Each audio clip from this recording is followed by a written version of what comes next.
Everyone, welcome back to लक्ष्य academy. आप सभी का स्वागत है हमारे इस प्लेटफॉर्म पे जिसका नाम है लक्ष्य एकेडमी। और यहाँ पे हम अपना कॉमर्स का क्रैश कोर्स कर रहे हैं। जैसा कि आप में से ज़्यादातर स्टूडेंट्स जानते होंगे कि ये क्रैश कोर्स है और it's a 100 days challenge. 100 days में हम अपना पूरा यूजीसी नेट का जो पेपर 2 है आपका, है ना, पेपर 2 का पूरा सिलेबस कंप्लीट करेंगे। Okay, with your mock test. कुछ थ्योरेटिकल एंड कॉन्सेप्चुअल क्लासेस हैं आपके, प्लस आपके मॉक टेस्ट हैं। ठीक है, मॉक टेस्ट में आपका previous year questions and your prospected questions जो है वो आपका होता है। ठीक है, तो आज हम एक नया टॉपिक स्टार्ट करने वाले हैं। डे है हमारा 38 और आज हम करने वाले हैं इंश्योरेंस। ओके, क्वेश्चंस आते हैं इंश्योरेंस सेक्टर से।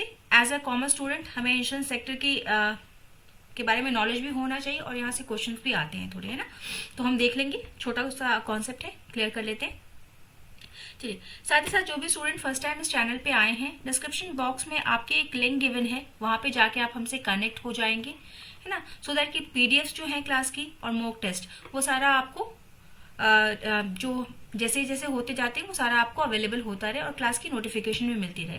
अगर किसी भी स्टूडेंट को कॉम्प्रिहेंसिव स्टडी करनी है, स्टिल यू हैव टाइम, आपके पास अभी भी अच्छा खासा समय है, आप अभी भी प्रिपरेशन अपनी कर सकते हैं। फ्रॉम स्क्रैच भी आप स्टार्ट कर सकते हैं। जिनको मतलब पूरा एकदम डिटेल में करना है, एकदम शुरू से प्रिपरेशन करनी है, वो भी अभी भी कर सकते हैं, बिकॉज यू हैव टाइम, है ना। डिस्काउंट चल रहा है 22% का। कोड आप लगाएंगे PO22 का इस डिस्काउंट के लिए। ठीक है, यहाँ पे आपको detail classes, mock test, PDFs, सारी चीजें अवेलेबल हैं। ठीक है, चलिए तो आते हैं हम अपनी क्लास पे। देखिए, आज का जो हमारा क्लास है, जैसे कि हमने स्टार्टिंग में ही देख लिया कि ये क्या है, यहाँ पे क्या डील करेंगे हम कि insurance. What is insurance? Insurance क्या होता है, कितने टाइप्स का होता है, कौन कौन सी कॉर्पोरेशन इन्वॉल्व है ना, कौन इसका रेगुलेटर होता है, ये सारी चीजें हम देखेंगे यहाँ पे। देखिए, सबसे पहले तो इंश्योरेंस का मतलब क्या होता है। इंश्योरेंस के मतलब को जानने के लिए हमको तीन चार वर्ड्स का पता होना चाहिए, ना। जैसे कि इंश्योरेंस क्या है, इट इज अ कॉन्ट्रैक्ट। एक कॉन्ट्रैक्ट है, एक अनुबंध है। ओके, तो अनुबंध जब भी होगा, कॉन्ट्रैक्ट होगा, तो 2 पार्टीज इन्वॉल्व होंगी, 2 पार्टीज होनी चाहिए आपकी। वो 2 पार्टीज कौन कौन सी है आपका, एक है इंश्योरर और एक है इंश्योर्ड। ठीक, सबसे पहली हमने चीज क्या देखी कि कोई भी जो हम इंश्योरेंस कह रहे हैं, इस इंश्योरेंस का मतलब क्या है कि ये एक तरीके का कॉन्ट्रैक्ट है, एक अनुबंध है बिटवीन 2 पार्टीज। और ये 2 पार्टीज कौन कौन सी हमारी, एक है इंश्योरर यानी कि बीमा करता, जो बीमा करेगा हमारा। ठीक है, अब ये हमारा LIC भी हो सकता है और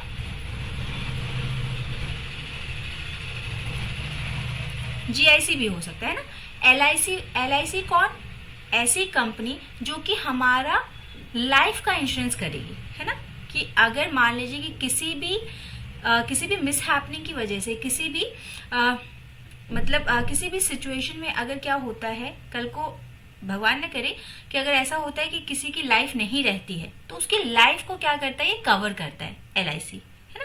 कि मान लीजिए कि घर में कोई एक मेंबर है जो कि अर्निंग मेंबर है, वही घर में क्या है, मतलब he is the bread earner, he और she is the bread earner, मतलब वही एक कमाई का साधन है घर में। और कल को अगर वो ना रहे, तो ये जो हमें मॉनेटरी लॉस होगा, जो हमारे घर में जो उनके द्वारा जो मुद्रा आती थी, वो जो आना बंद हो जाएगी, तो उसको कवर करने के लिए हम इंश्योरेंस करवाते हैं अपने जीवन का, जीवन बीमा, है ना। जीवन बीमा को छोड़ के बाकी जितनी भी बीमाएं हैं वो सारा कहाँ आता है आपका, GIC में। GIC मतलब जनरल इंश्योरेंस कॉर्पोरेशन। ठीक है, मतलब आपका फायर से हो गया, किसी एक्सीडेंट से हो गया, मोटर का आपने करा रखा है इंश्योरेंस, या फिर आपने, आजकल लोग फसलों का करवाते हैं ना, क्रॉप्स का इंश्योरेंस करा रखा है। तो किसी भी चीज का जो कि लाइफ को छोड़ के बाकी किसी भी चीज का अगर आप इंश्योरेंस कराते हैं तो क्या है, हमारा GIC के अंतर्गत आता है। ठीक है, तो यहाँ पे ये हमारे इंश्योरर होते हैं, यानी कि हमारे बीमा करता, ऐसी कंपनियां, ऐसे संस्थान जो हमें बीमा करके देंगे, है ना, हमारे रिस्क को वो लेंगे। ठीक है, तो वो क्या हो जाते हैं, इंश्योरर। और हम जिसका भी इंश्योरेंस होता है वो कौन होता है, इंश्योर्ड। ओके, बीमाकृत व्यक्ति जिसके लिए बीमा किया गया है। तो हमने देख लिया कि कॉन्ट्रैक्ट है 2 पार्टीज के बीच में। 2 पार्टीज कौन है, एक है इंश्योरर और एक है इंश्योर्ड। ठीक है, हमने देख लिया कि 2 तरीके का होता है, एक जीवन बीमा होता है और दूसरा क्या, सामान्य, मतलब जीवन बीमा को छोड़ के बाकी जितनी भी चीजें आती हैं वो जीआईसी में आएंगी हमारे। दूसरी बात हमको सबसे इंपॉर्टेंट ध्यान रखनी है कि ये जो कॉन्ट्रैक्ट, जो हमने कहा कि दो लोगों के बीच में जो कॉन्ट्रैक्ट हुआ है, अनुबंध हुआ है, ये कैसा होगा? लीगल इन नेचर, है ना। मतलब कि ये एक कानूनी समझौता है, लीगल एग्रीमेंट है। मतलब ये जो दो पार्टियां थी, ये दोनों पार्टियां इस कॉन्ट्रैक्ट के तहत क्या है, कानूनी व्यवस्था में आ जाते हैं ना। मतलब कि अगर मान लीजिए कि मिस्टर एक्स हैं और मिस्टर वाई हैं, ये हमारा इंश्योरर है और ये इंश्योर्ड है, बीमाकर्ता और बीमाकृत व्यक्ति या फिर बीमाकृत संस्था। अगर इन दोनों ने अनुबंध किया है तो ये अनुबंध क्या है, इस अनुबंध को आप कोर्ट में चैलेंज कर सकते हो। लीगल का मतलब क्या, कि अगर दोनों पक्ष की तरफ से किसी भी तरीके की अगर लापरवाही होती है या इस अनुबंध को तोड़ने की कोशिश होती है या अनुबंध तोड़ा जाता है, तो क्या है, आप कोर्ट में जाके केस कर सकते हो, दोनों लोग, ठीक है। तो it is a legal contract. Contract है, दो लोगों के बीच में है, इंश्योरर और इंश्योर्ड के बीच में, और एक तरीके का लीगल अनुबंध है। तीसरी बात हम ध्यान रखेंगे कि ये जो इंश्योरेंस है, यहाँ पे किसी भी कॉन्ट्रैक्ट में किसी भी तरीके का अनुबंध हो, उसमें एक कंसिडरेशन जरूर होता है ना। बिना कंसिडरेशन के कोई अनुबंध नहीं होता आपका। तो यहाँ पे इंश्योरेंस के केस में हमारा कंसिडरेशन क्या होता है? कंसिडरेशन मतलब कि इस अनुबंध, अगर हम किसी से कुछ ले रहे हैं तो हमको उसके बदले में उसे कुछ देना भी होता है। तो मान लीजिए जो इंश्योरर है, अगर इंश्योरर हमें हमारे रिस्क को अपना रिस्क बना रहा है, वो हमारे रिस्क को कम कर रहा है, मिनिमाइज कर रहा है, तो उसको एक कंसिडरेशन तो चाहिए होगा, उसके बदले उसे कुछ तो चाहिए। तो उसे हम क्या देते हैं? इंश्योरेंस के केस में हम उसे देते हैं प्रीमियम। ओके, तो कंसिडरेशन हमारा क्या होता है? यहाँ पे प्रीमियम होता है। और फोर्थ चीज आप याद रखेंगे कि दिस इंश्योरेंस पॉलिसी, चाहे लाइफ की हो चाहे किसी और चीज की, ये क्या करता है? हमको फाइनेंशियल सिक्योरिटी देता है फ्रॉम द फ्यूचर अनसर्टेनिटीज। आपका पांचवा पॉइंट क्या है? कि हमको एक वित्तीय सुरक्षा मिलती है, जो भी हमारी क्षति होती है उसके लिए हमको एक सुरक्षा मिलती है, ऐसी चीजों के लिए जो कि भविष्य में हो सकती है, भविष्य में होने वाली कोई भी अनसर्टेनिटी, ठीक है, अनिश्चितताओं को सुरक्षा मिलता है ना। भविष्य में जो अनिश्चितताएं हैं, जो मतलब कुछ चीजें निश्चित नहीं है कि होंगी या नहीं होंगी, उनसे हमें फाइनेंशियल सिक्योरिटी दिलाता है। तो ये चार बातें आप 4-5 पॉइंट्स याद रखेंगे, ठीक है। This is the whole concept of your insurance. Insurance क्या होता है? एक कॉन्ट्रैक्ट है, दो लोगों के बीच में है, एक आपका इंश्योरर होता है, एक इंश्योर्ड होता है। ये एक लीगल कॉन्ट्रैक्ट है। यहाँ कंसिडरेशन आपका क्या होता है? प्रीमियम होता है। दो तरीके के इंश्योरेंस होते हैं, एक आपके जीवन का और एक जीवन को छोड़ के बाकी जितनी भी चीजें हैं, किसी भी चीज का आप इंश्योरेंस करा लीजिए, आग का, पानी का, हवाई जहाज का, ट्रेन का, गाड़ी का, किसी भी चीज का करवा लीजिए, फसलों का, वो सारा क्या है आपका जीआईसी में आ जाता है। चलिए अब देखिए, ये तो कॉन्सेप्ट की बात थी। वहां से कोई खास क्वेश्चन आते नहीं है ना, बड़े रेयरली क्वेश्चन अराइज होते हैं वहां से। क्वेश्चंस आपके कहाँ से फ्रेम होंगे? आपके प्रिंसिपल्स ऑफ इंश्योरेंस से आपके क्वेश्चंस फ्रेम होते हैं, है ना। देखिए 7 प्रिंसिपल्स हैं, 7 सिद्धांत हैं इंश्योरेंस के, जो कि फॉलो किए जाते हैं उस कॉन्ट्रैक्ट के अंदर जो हम कॉन्ट्रैक्ट कर रहे हैं। ये जो हम इंश्योरेंस पॉलिसी खरीदते हैं ना, बीमा जो हम करवाते हैं, इंश्योरेंस पॉलिसी के लिए आपको 7 सिद्धांतों का ध्यान रखना है। आपको यानी कि जो दोनों पार्टियां हैं, 2 पार्टीज जो हैं, दोनों को ध्यान रखनी है इन 7 सिद्धांतों का, ठीक है। Utmost good faith, proximate cause, insurable interest, indemnity, subrogation, contribution and loss minimization. Okay, ये 7 आपको सिद्धांत ध्यान रखने हैं। ओके, देखिए अब ये 7 सिद्धांत हैं क्या? ये सातों सिद्धांतों को हम एक एक बार देख लेंगे।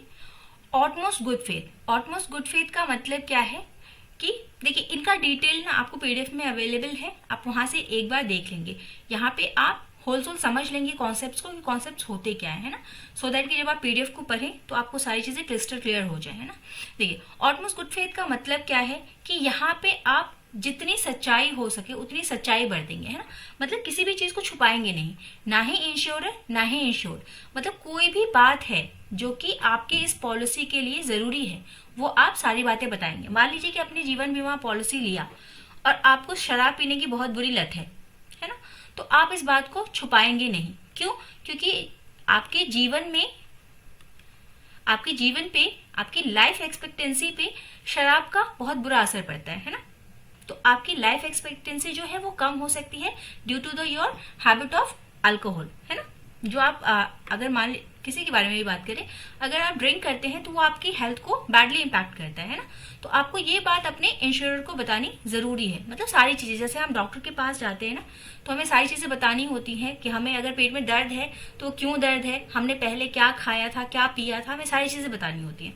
वैसे ही आप एक गुड फेथ के तहत सारी बातें क्रिस्टल क्लियर रखेंगे, दोनों पार्टीज के लिए एप्लीकेबल है, ठीक है। सेकेंड है आपका प्रॉक्सिमेट कॉज। प्रॉक्सिमेट कॉज का मतलब क्या है कि मान लीजिए कि अगर आपका नुकसान होता है ना, अगर मान लीजिए कि आपका नुकसान हो रहा है किसी चीज को लेके, जैसे अगर आपकी फैक्ट्री, आपकी कंपनी है XYZ कंपनी, उसमें आग लग जाती है ना, तो आप क्या है, आप बताएंगे, जो इंश्योरर है जब आपको आपके क्लेम के पैसे देगा, है ना।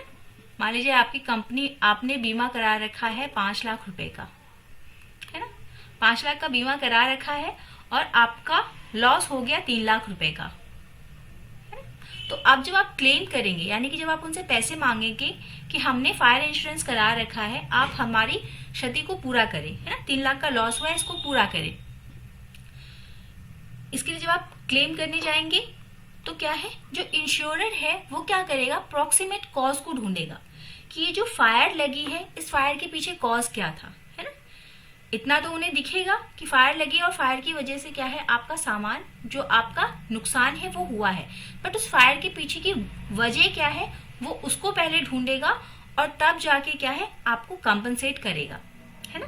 जैसे कि मान लीजिए अगर जीवन बीमा के केस में अगर किसी की मृत्यु होती है ना, तो अगर नेचुरल डेथ है तो उसके केस में आपको नहीं आपको पैसे मिलते हैं ना। अगर पॉलिसी का टर्म पूरा नहीं हुआ है और उस बीच में अगर आपकी नेचुरल डेथ हो जाती है तो उस केस में आपको कंपनसेशन नहीं मिलेगा, है ना, बहुत से केसेस में। तो यहाँ पे प्रॉक्सिमेट कॉज का मतलब क्या है कि निकटतम कारण क्या है उस क्षति का, उसको पता करना।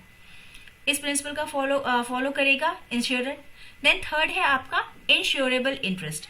इंश्योरेबल इंटरेस्ट का मतलब क्या है कि जब आप इंश्योरेंस करा रहे हैं उस वक्त आपका जिस भी चीज का आप इंश्योरेंस करा रहे हैं उसमें आपका कोई एक जो हित है वो निहित होना चाहिए, है ना, बीमा योग्य हित होना चाहिए। जैसे मान लीजिए कि मिस्टर एक्स जो है, उनकी कंपनी है ABC कंपनी का अगर वो इंश्योरेंस कराते हैं, है ना, तो क्या है, इस कंपनी में उनका हित है ना, बीमा योग्य हित है कि इस कंपनी में जब वो प्रोडक्शन करते हैं, उसको सेल करते हैं तो उनको प्रॉफिट मिलता है, उनकी जीविका है ये, तो किसी ना किसी तरीके का एक हित है। तो आपका इंश्योरेंस कराते वक्त एक इंश्योरेबल इंटरेस्ट होना चाहिए, बीमा योग्य हित होना चाहिए, है ना। अगर आप लाइफ का ही कराते हैं तो देखिए, लाइफ इंश्योरेंस जब आप कराते हैं तो इसमें आपका हित क्या होता है कि कल को अगर हम ना रहें तो हमें उसका नुकसान बहुत ज्यादा ना हो, है ना, हमारे पीछे हमारी फैमिली को देखने वाला कोई हो, है ना, जो क्षति हो मेरी वजह से, जो मौद्रिक क्षति हो उसको पूरा किया जा सके, तो इट इज ए इंटरेस्ट, एक हित है हमारा छुपा हुआ। फिर इंडेमनिटी। देखिए, इंडेमनिटी वाले पॉइंट में ना एक चीज हम ध्यान रखेंगे कि ये जो इंडेमनिटी है यानी कि क्षतिपूर्ति में क्या है, ये आपका LIC के केस में काम नहीं करता, है ना, लाइफ इंश्योरेंस के केस में ये चीज आपका काम नहीं करेगा। क्यों? क्योंकि किसी की लाइफ का आप आकलन नहीं कर सकते, है ना, कि किसी की लाइफ का मौद्रिक वैल्यू क्या है ये आप आंक नहीं सकते।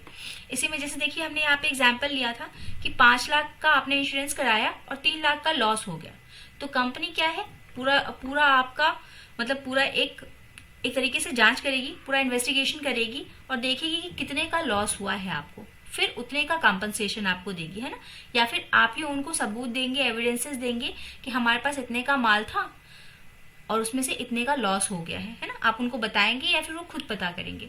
तो उन्होंने क्या किया, एक मेजरमेंट किया कि कितने का आपका लॉस हुआ, कितने की क्षति हुई आपकी, और उस क्षति को वो पूरा करेंगे। बट लाइफ के केस में क्या है, यू कांट मेजर, है ना, आप पता नहीं कर सकते कि उसकी लाइफ की कितनी वैल्यू है ना, 1 करोड़ 2 करोड़ 10 लाख 2 लाख आप पता नहीं कर सकते। तो दैट्स वाई ये पॉइंट आप याद रखेंगे VVI करके कि LIC के केस में इंडेमनिटी काम नहीं करती, इंडेमनिटी वाला प्रिंसिपल काम नहीं करता। देन हम आते हैं सबरोगेशन पे। सबरोगेशन क्या कहता है आपको? सबरोगेशन मतलब क्या है, इसको याद रखेंगे आप थर्ड पार्टी वर्ड से, है ना। जैसे मान लीजिए कि आपने अपनी कार का इंश्योरेंस कराया, है ना, कि अगर कोई एक्सीडेंट होता है या हमारी कार को कोई नुकसान होता है तो आप इसकी भरपाई करेंगे, है ना। आप सीधा सीधा जा रहे हैं रोड पे किसी थर्ड इंसान की वजह से, है ना, किसी तीसरी गाड़ी की वजह से, क्या है, आप सिंपल अपना एकदम रूल्स फॉलो करते हुए जा रहे थे, बट पीछे से कोई गाड़ी आती है और आपको टक्कर मार देती है और आपकी गाड़ी का अच्छा खासा नुकसान हो जाता है। ओके, तो here the reason for the loss is not you, है ना, आपकी किसी गलती की वजह से नहीं हुआ, ये एक्सीडेंट था और इस एक्सीडेंट में किसी और की गलती थी। तो इसमें क्या है कि देखिए, अब जो हमारा इंश्योरर है, मान लीजिए जो हमारा जीआईसी है, हमने यहाँ से इंश्योरेंस ले रखा था अपनी गाड़ी का, अब ये जीआईसी क्या करेगी, हमारी क्षति को तो पूरा कर देगी, हमारा जितना लॉस हुआ है उसकी भरपाई तो कर देगी, बट सबरोगेशन के तहत क्या होगा कि इसको राइट मिल जाता है कि जो तीसरी गाड़ी जिसने आके आपको टक्कर मारी थी ना, उस पे केस करके वो पैसे वसूल कर ले। जैसे मान लीजिए इस गाड़ी को ठीक कराने में 5 लाख रुपए लग गए, है ना, 5 लाख का आपका लॉस हुआ था, जीआईसी ने आपके 5 लाख की भरपाई कर दी, बट अब सबरोगेशन के तहत क्या होगा कि इसको राइट मिल जाता है, इसको ये हक मिल जाता है कि ये जाके उस थर्ड पार्टी से पैसे वसूल कर ले। ओके,